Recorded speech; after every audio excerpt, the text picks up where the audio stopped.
امریکی صدر بائیڈن اس وقت اسرائیل میں موجود ہیں، ان کے دورے کی کیا اہمیت ہے اور حاصل کیا ہو سکتا ہے، اپنے تجزیہ کاروں سے کوئکلی یہ جانیں گے۔ اعزاز، آپ کی رائے سب سے پہلے جاننا چاہوں گی، کیونکہ ایک پہلو اس کا یہ بھی دیا جا رہا ہے کہ جب بلنکن اور آسٹن موجود تھے تو وہ ہیومینیٹیرین ایڈ جو کہ بند ہو گئی ہے غزہ کو ملنی، فلسطینیوں کو ملنی، اس کے لیے کچھ نیگوسیشنز کر رہے تھے اور اسرائیل کو کہہ رہے تھے کم از کم جانے دو وہاں پر، کچھ تو راستے کھولو۔ تو کیا آپ کو لگتا ہے کہ اس لو میں کچھ مدد ہو سکتی ہے بائیڈن کے وہاں ہونے سے؟ علینا، بات یہ ہے کہ اس وقت OIC کا بھی ایک غیر معمولی اجلاس ہو رہا ہے، اور آپ کو پتہ ہے وہاں پر جو مسلم ممالک کے وزرائے خارجہ ہیں وہ بھی موجود ہیں، پاکستان کے وزیر خارجہ جلیل عباس بھی وہاں پر گئے ہوئے ہیں۔ میرا یہ خیال ہے کہ یہ جو سارا تنازع ہے اس کو حل کرنے کے لیے ایک براڈر ڈپلومیسی کی ضرورت ہے، اور براڈر ڈپلومیسی کے اوپر توجہ دی جا رہی ہے۔ ایسا نہیں ہے کہ توجہ نہیں دی جا رہی، بالکل اس میں کوئی شک نہیں ہے کہ جو بڑے ممالک ہیں ان کے اپنے مفادات ہیں۔ اس ریجن میں اسرائیل کا جو کنیکشن ہے امریکہ کے ساتھ، امریکہ کے مفادات اسرائیل کے ساتھ جڑے ہوئے ہیں، کیونکہ امریکہ سمجھتا ہے کہ اس ریجن میں اس کا جو نمبر 1 اتحادی ہے وہ اسرائیل ہے، اور آپ کو پتہ ہے کہ اسرائیل کے بارے میں امریکی کہتے ہیں کہ اسرائیل از امریکہ۔ اس کی وجہ یہ نہیں ہے کہ عام طور پہ ہم لوگ یہ تصور کرتے ہیں کہ جی جو یہودی لابی ہے اس نے کوئی قبضہ کر لیا ہوا ہے معیشت کے اوپر، امریکی معیشت پہ۔ اس کی وجہ یہ نہیں ہے، اس کی بنیادی وجہ یہ ہے کہ امریکہ بہت سے حوالوں سے یہ سمجھتا ہے کہ امریکہ اور اسرائیل ایک جیسے ہیں۔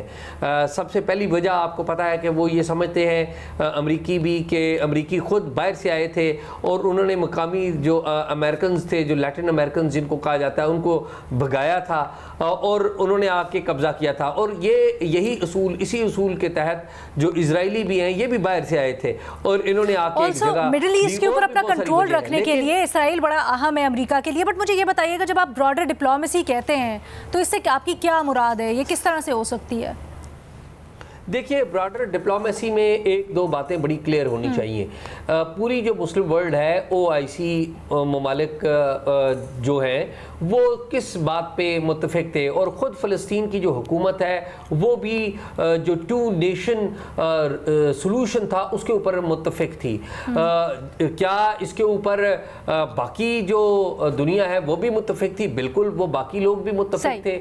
معاملہ کیا ہوا؟ معاملہ یہ ہوا کہ حماس نے ایک اٹیک کیا، جس کے بعد اسرائیل نے بھی ایک اٹیک کر دیا، نتیجے میں نہتے جو فلسطینی ہیں وہ مرے۔ سب سے زیادہ جو ہلاکتیں ہیں وہ نہتے فلسطینی کی ہوئی، عورتوں کی، بچوں کی ہوئی۔ اب جو عرب ممالک ہیں وہ یہ سمجھتے ہیں کہ جو حماس ہے وہ ایک عسکریت پسند تنظیم ہے۔ عرب ممالک یہ بھی سمجھتے ہیں کہ اگر کوئی فیصلہ کرنا ہے تو وہ فلسطین کے عوام نے، فلسطین کی حکومت کے ذریعے کرنا ہے۔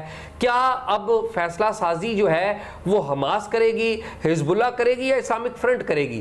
تو یہ وہ بنیادی معاملہ ہے جس کو ریزالو کرنے کی کوشش کی جانی ہے، نمبر 1۔ اور نمبر 2 جو اسرائیل کے یہ کانفلکٹ ریزولوشن کس فورم سے ہو سکتی ہے؟ میں شہزاد، معذرت کے ساتھ ہمارے پاس ٹائم بڑا کم ہے، میں چاہتی ہوں سارے اینالسٹ ذرا اپنی اپنی رائے شامل کر لیں، تو اس کو مختصر بھی رکھیے گا۔ دس گوز فار ایوری ون۔ شہزاد، کانفلکٹ ریزولوشن اس صورتحال میں آپ کو کہاں سے ہوتی ہوئی نظر آ رہی ہے؟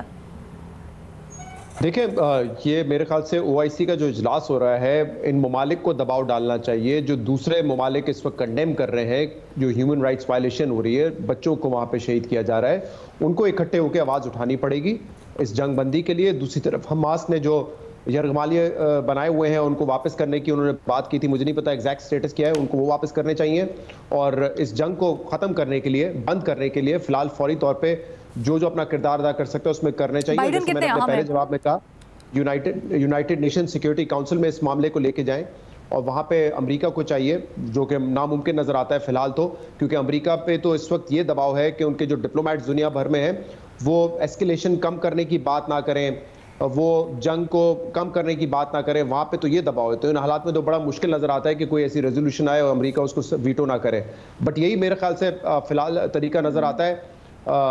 لیکن جو سوال تھا چائنا رشیا کا کیسے آپ دیکھ رہے ہیں کردار؟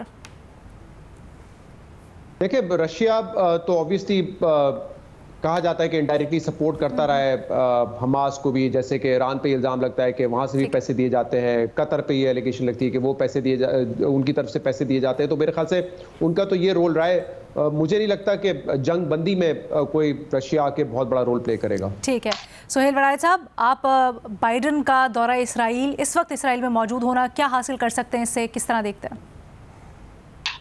دیکھیں، ظاہر ہے امریکہ کے اندر بڑی ایک بااثر یہودی لابی جو ہے موجود ہے، اور جو اب جب بھی اسرائیل کے ساتھ کوئی جنگ ہوتی ہے کسی کی بھی، تو امریکن پریزیڈنٹ جو بھی ہو اس کو ساتھ دینا پڑتا ہے جا کے اسرائیل کا اور جیوز کا. لیکن جو ہے امریکن جو ہے ان کو یہ بھی پتا ہے کہ یہ جو یک طرفہ اور بلائنڈ سپورٹ ہے اس سے انہیں کچھ ملے گا نہیں. اس لیے وہ جب بھی جاتے ہیں تھوڑی سی کوشش کرتے ہیں کہ ان سے اسرائیل سے بھی تھوڑی سی گنجائش حاصل کریں. لیکن کیا اس وقت وہ گنجائش حاصل کر سکیں گے؟ مجھے بڑا مشکل لگتا ہے. ایک تو جو نیتن یاہو ہے وہ بھی ایک یوں سمجھے کہ ایکسٹریمسٹ ہے، اور انہوں نے ہمیشہ پیس کی جو ایفرٹ ہے اس کو نقصان پہنچایا ہے. انہوں نے ہمیشہ نئی بستیوں کی بات کی ہے، آباد کاری کی ہے، فلسطینیوں کو ختم کرنے کی کوشش کی ہے. تو بنیادی بات تو یہی ہے کہ الٹیمیٹلی ان کو، اور سر اس سے OIC کا بھی اجلاس جاری ہے، آپ اس سے کتنے ہوپ فل ہیں؟ کیا اسلامی ممالک مل کے کچھ کر سکتے ہیں یا کیا کرنا چاہیے؟ آپ کی تجویز بتا دیں.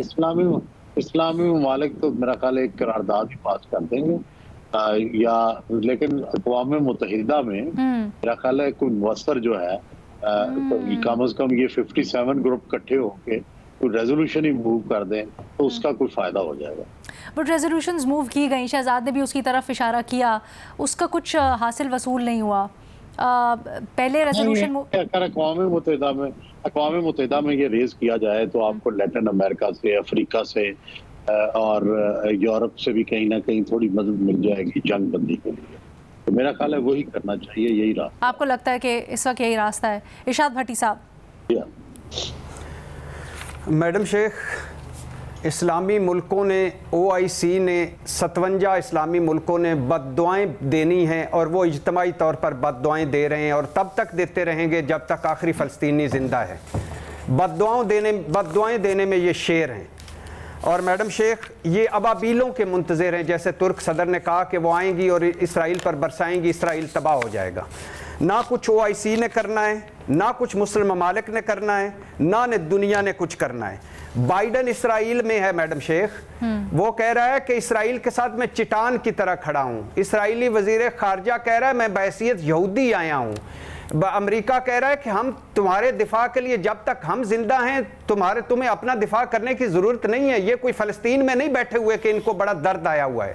یہ مارتے رہیں گے، شہید کرتے رہیں گے، جب ان کا جی بھر جائے گا، ان کا مقصد پورا ہو جائے گا تب یہ چھوڑ دیں گے. اور تب جب تک نہیں ہوگا تب تک اسرائیل جو ہے نسل کشی کرے گا فلسطینیوں کی اور قتل عام کرے گا. میڈم شیخ، ٹھیک ہے، بات کچھ بھی کسی نے نہیں کرنا، نہ روس نے، نہ چین نے، نہ ہم نے، نہ کسی نے.